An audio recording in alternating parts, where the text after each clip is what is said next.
রিয়াকে বাঁচাতে চাইলে নিজের তলায় আসো। তাই আমি চিন্তা করলাম আমি একা একাই নিচে যাব। যে করেই হোক আমাকে রিয়ানকে বাঁচাতেই হবে, যে করেই হোক। আমি কিছু বুঝতে পারছি না। আমার মাথায় শুধু একটা কথাই ঘুরছে, রিয়ানকে যে করেই হোক বাঁচাতে হবে আমাকে। তাই আর দেরি না করে আমি আমার বাসার মেইন গেট দিয়ে বের হতে লাগলাম। সিঁড়িতে আসার পর আমার বুকটা কেমন যেন ধকধক শুরু করলো হঠাৎ করে। চারিদিকে একদম অন্ধকার। সেই অন্ধকার আমি কিছুই দেখতে পারছি না। আমি আমার সাথে ফোন বা টর্চ লাইট আনতে ভুলে গিয়েছি। আর ভুলে যাওয়াটাই স্বাভাবিক, কারণ ওই সময় আমার মাথা কাজ করছিল না। আমি এই অন্ধকারের সামনের দিকে ভয়ে ভয়ে এগিয়ে যেতে থাকলাম। আর ঠিক তখনই সামনের দিকে এগোতেই আমার মনে হলো পিছন থেকে কে যেন আমাকে ডাকছে। রাহা, তোর ভাইকে তুই বাঁচাতে পারবি না। আমি পিছে ঘুরে দেখলাম যে কে আমাকে এইভাবে ডাকছে, কিন্তু আমি পিছে ঘুরতেই দেখি কেউ নেই। আর আমি সামনে ঘুরতেই হঠাৎ করে সেই ভূতটা আমার সামনে চলে আসলো। সেই ভূতটা যেন আমাকে বলছে। এবার তুইও শেষ হয়ে যাবি। হঠাৎ করে এটা বলে সে আমার সামনে থেকে চলে গেল। আর তখন আমার মাথায় শুধু একটা কথাই ঘুরছে, রিয়ানকে বাঁচাতে হবে।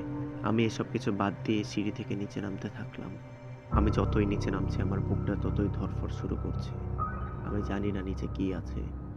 আমি আমাদের বাসার একদম নিচের তলায় এসে পড়েছি, কিন্তু আমি কোথাও কিছু দেখতে পারছি না। আমাদের নিচের তলাটা একদম স্বাভাবিক মনে হচ্ছে আমার কাছে।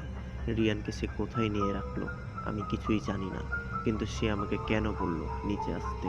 আর হঠাৎ করে পিছন থেকে আমার নাম ধরে ডাকছে সে। রাহা, আমি পিছে ঘুরতেই সে আমাকে বলল। ডান দিকে যা, সেখানে তোমার ভাইকে পেয়ে যাবে।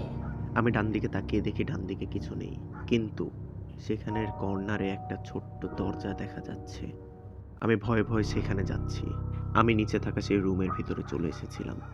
আশেপাশে অন্ধকার, ঠিকভাবে কিছু দেখাও যাচ্ছে না। আমি আশেপাশে একটু ভালোভাবে দেখতেই দেখি রিয়ান এক কোনায় বসে আছে। রিয়ানকে দেখে আমার মনে যেন এক অদ্ভুত শান্তি লাগা কাজ করলো।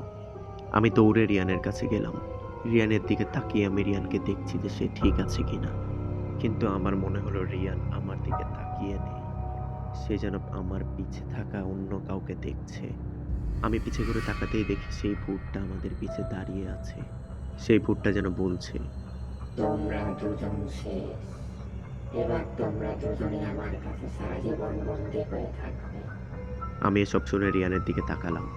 আমি রিয়ানের দিকে তাকাতেই দেখি রিয়ানের পুরো চোখ লাল হয়ে আছে।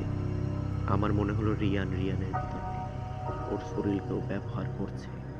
ওর শরীরে অন্য এক আত্মা ভর করেছে। আমি বুঝতে পারছি না আমি রিয়ানকে নিয়ে কিভাবে বের হব। আর ঠিক তখনই আমার মাথায় একটা চিন্তা আসলো। এর পরের এপিসোডটি দেখতে চ্যানেলটি সাবস্ক্রাইব করে আমাদের সাথে থাকবেন।